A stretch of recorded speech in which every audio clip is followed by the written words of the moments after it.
Discretion is advised. Views and opinions expressed on the following program are those of the hosts and guests, and not necessarily those of the staff or management of AllTalkRadio.net.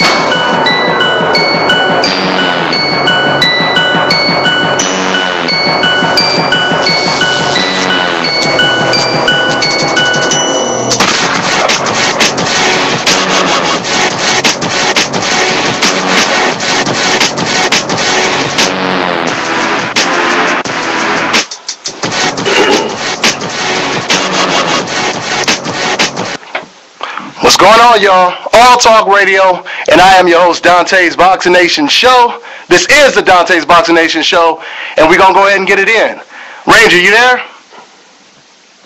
I'm here. Thanks for having me over. No doubt. Let me go ahead and give him a formal introduction. Now, Ranger, you guys may know him on YouTube as Raw Boxing TV. He's going to be my co-host tonight. And let me go ahead and also introduce to you guys my special guest in the studio with me tonight.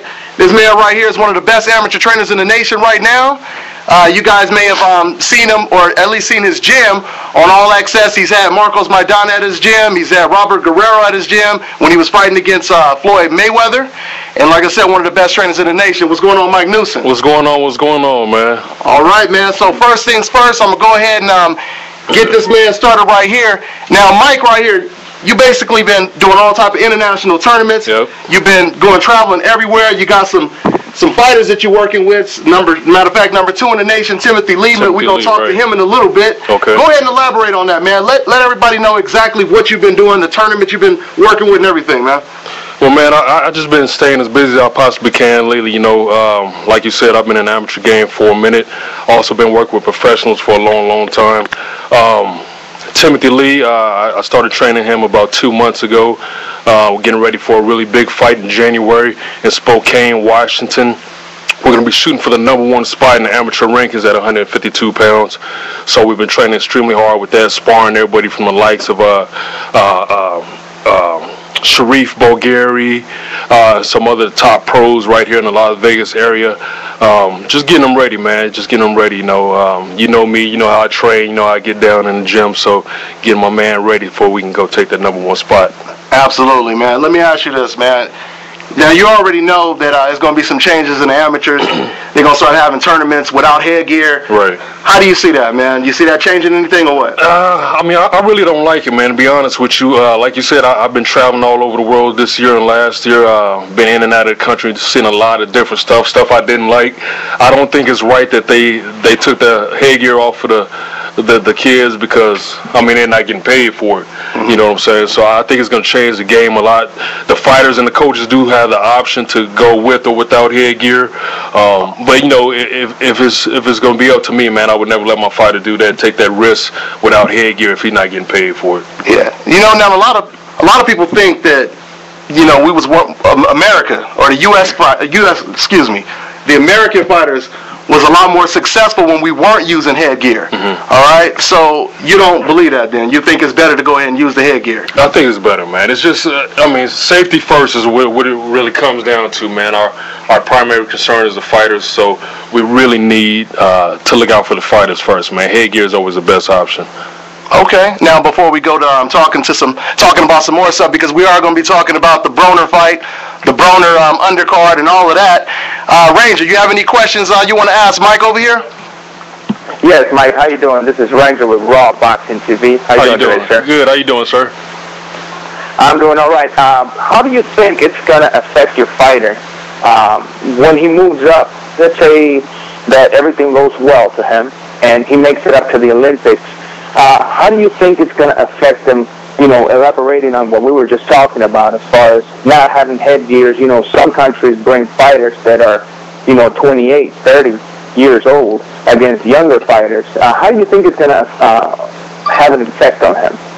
I don't think it's going to have a big effect on him at all. You know, we've been working with and without headgear, so it's no problem to go without it if need be. So, I mean, the thing is, you know, whoever steps in front of my guy is going to get it regardless. So with the wet headgear, doesn't really make a difference, you know. So, I mean, it's not really a bigger difference as people really think it is. I mean, the overall factor that you really got to watch out for is just the cuts. You know, besides that, having headgear on is really no big deal.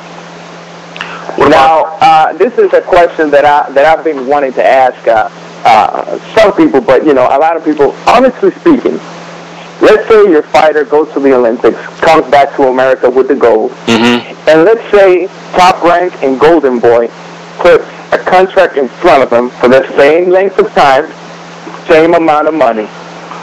If it was up to you, if your fighter asked you, what did you think, who would you advise him to go with, Top Rank or Golden Boy? From personal experience, I would definitely say Golden Boy. You know, from personal experience, I know that they really do take care of their fighters. Not saying that Top Rank does not, but I like a lot of the good stuff that Golden Boy does for their fighters. They don't try to get their fighters in really hard fights right off the back. They seem to look out for their fighters a lot more and for the longevity of the career, which is really what we're in this for. You know, boxing is a real tough game, so you know, something that we really got to sit down and talk about when that time comes. But you know, once you make a decision like that, it's about just having a good team around you, having people that's not going to take advantage of you, and making sure that you put yourself with the right promotional company to guide you through your career. That's a good answer. Thank you for answering that. Anything else on Dontaes? No, that's it, man. We're going to go ahead and jump into the events that we just had this past weekend. Ranger, let me ask you first, man. Did you even watch the Leo Santa Cruz fight? You know, I didn't get to watch the whole fight. However, I did watch some clips of the fight, and judging on what I've seen, I did see the knockdown, but I also seen Mr. Cesar Seda giving Leo Santa Cruz a heck of a problem when it comes to showing the movement. I didn't think Leo was able to deal with that movement a lot, you know. I honestly see now why Leo Santa Cruz has tried to avoid a fight with Guillermo Rigondo, other than the promotional differences or whatever. Yeah, man. The first thing I noticed was he was giving him a little bit of movement. He was changing the range when he was fighting against Leo Santa Cruz, talking about Seda. And it gave Leo Santa Cruz some problems. He looked like he was just a little bit exposed, but because he's a more of a volume puncher, and he wasn't that much of a volume puncher in this fight. And matter of fact, he didn't seem like he had the same type of confidence that he normally has when he's fighting against a lesser opponent. Cesar Seda, he wasn't a world beater, but I think he exposed him just a little bit. But then later on in the fight, Cesar Seda, he started to lose a little bit of confidence, and then that's when Leo Santa Cruz, it seems like he started to get a little bit more confident, throw more punches. But I was really surprised that Leo Santa Cruz, he seemed to, like I said, be a little bit tentative, and he wasn't just trying to throw a million punches in this fight, and it was because he was in there with a guy who was basically changing the range. What you think about that fight, Mike? Well, I mean, I think Seda definitely had him on his toes, man. Santa Cruz is definitely a pressure fighter, and he had to think a lot more of this fight, man. But as you can see in the later rounds, man, he definitely got to the guy, and that was a game plan, man. He got to him, kind of slowed him down, broke him down a little bit, man, and then he started fighting his fight. You know, when the rounds started, early in the rounds, man, he kind of fell into a lot of BS that Seda was doing to him. But I mean, the guy was slick, man. Mm-hmm. You know, the guy was slick. But I think Santa Cruz, he just had to take him into deep water, man. And that's usually what he does in his fights, man. If he gets you into the later rounds, man, he's going to break you down eventually. Yeah. I mean, so now, Coach Mike. Go ahead, man. Dontaes. No, go ahead, Ranger. Coach Mike, looking at Leo Santa Cruz and judging him, not only this performance, but in his last 3 performances, which they've been pretty decent performances.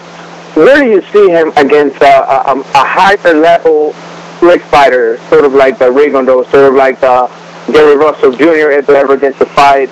Fighters that can offer you movement, and fighters that are very well trained defensively, and fighters that also pack a punch. Well, you know, with a Gary Russell type of fighter, man, Santa Cruz is definitely gonna have problems. It's what you call your typical Mexican-style type of fighting. And you get somebody slick in front of you, somebody that's got good head movement and quick feet, he's going to get the kid problems, man. If you stand in front of him, he's going to beat you down. But if you got somebody that's slick, they can take him to school, it's going to be a long night for him. Definitely. Yeah, you just basically asked the same question. I was about to ask something similar to that when it comes to Rigo. So let me ask you this then, Mike. What do you think about the Cold War between Top Rank and Golden Boy when it comes to the fact that Leo Santa Cruz, he doesn't have to fight somebody like Rigo? Do you think even though they have that Cold War, that Leo Santa Cruz should still come out and say, I want that fight to happen, just like a Manny Pacquiao, you know, or Mayweather, or, you know, they would want each other, they would want to make that fight, basically. What do you think about that? Because matter of fact, before you answer that, Leo Santa Cruz, he had also said in a Spanish interview that his dad doesn't want him to fight against Rigo. What do you think? Do you think he has the confidence to fight against a Rigo? Well, man, you know, to keep the answer short and sweet, I think if you want to be the best, you got to fight the best. Absolutely. You know what I'm saying? A true fighter, if you go back into the throwback days, man, these guys was fighting anybody you put in front of them. You put a bull in front of a motherfucker, he gonna fight him. So, you know, it's just it's the nature of the beast, man. And sometimes the money aspect of the game gets to the companies, man, and it's all about the mighty dollar, man. So if the money is there, they'll fight. If it's not really worth it, then they're not gonna fight, man. So, you know, it just be one of them things where we really don't know. Yeah, absolutely. So, Ranger, we gonna go ahead. I was gonna just go ahead and switch on the fight because I'm really interested to hear Coach Mike's thoughts on our man Keith Thurman, who's been doing really good, getting that recognition, adding victories to his record, and he got tested a little bit on this fight, although he won by knockout. What do you think about what you thought about that fight, Coach Mike? I definitely like Keith Thurman. You know, I've been following Keith Thurman since 2007 when he actually went to the Olympic trials and declined a position for the alternate on the team. He's always been a hell of a fighter. Just a tough kid.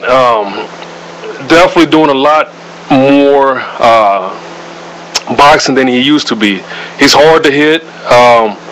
He's a big puncher, and I think he's going to give a lot of people problems. You know, he's got a hell of a chin, as you saw in that last fight. I mean, he took one flush on the chin. The boy comes in shape, you know, and he's got the mentality that it takes to be a good fighter, man. You got to go in there, and you got to have that mentality that nobody's going to beat you, and that's what a lot of fighters are lacking nowadays. People want to get in there and they want to look pretty. This boy coming in there to knock your ass out. So that's how it should be. He's getting the job done, and I think he's going to continue to get the job done. He's going to give a lot of people problems. I'll tell you that right now. Every time I put my prediction on the table, I'm never wrong. We're going to talk about that next. Oh man! I tell you what, man. When I see Keith Thurman, I think of great power punchers, especially in the amateurs, like a Teofilo Stevenson, like Felix Savant, where their opponents will get in the ring already knowing the power that these fighters possess, and they were sort of afraid to even initiate an attack because they knew that all it took was that one time. Like Tyson, you know what I mean? And Keith Thurman is slowly but surely getting that position to where fighters are going to start to wonder, oh, wait a minute, is it safe for me to even go all at it with this guy because he seems to be putting everybody to sleep. Now, I think, you know, before Broner lost to Maidana, one of the fights I wanted to see was Broner versus Keith Thurman, man, and I believed Keith Thurman was going to put him out of his first loss. Obviously, Maidana went ahead and did it, but you know, I think I'm really liking what I've seen in Keith Thurman, not to mention that he gets the crowd excited. Exactly. He's starting to learn how to sell himself, putting on a show other than the fighting itself, and he's starting to talk trash, but in a respectful way. Right.